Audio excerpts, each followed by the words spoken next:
Okay, thank you so much for watching up to this point. If you've been following along, you should have a basic Shopify store up and running so that you can begin monetizing your content.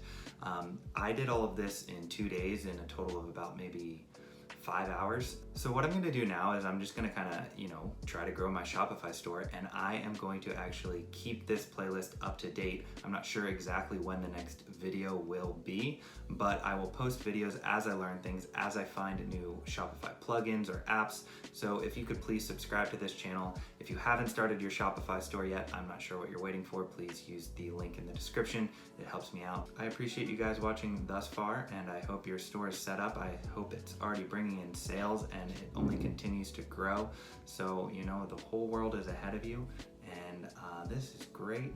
Please stay tuned. All right.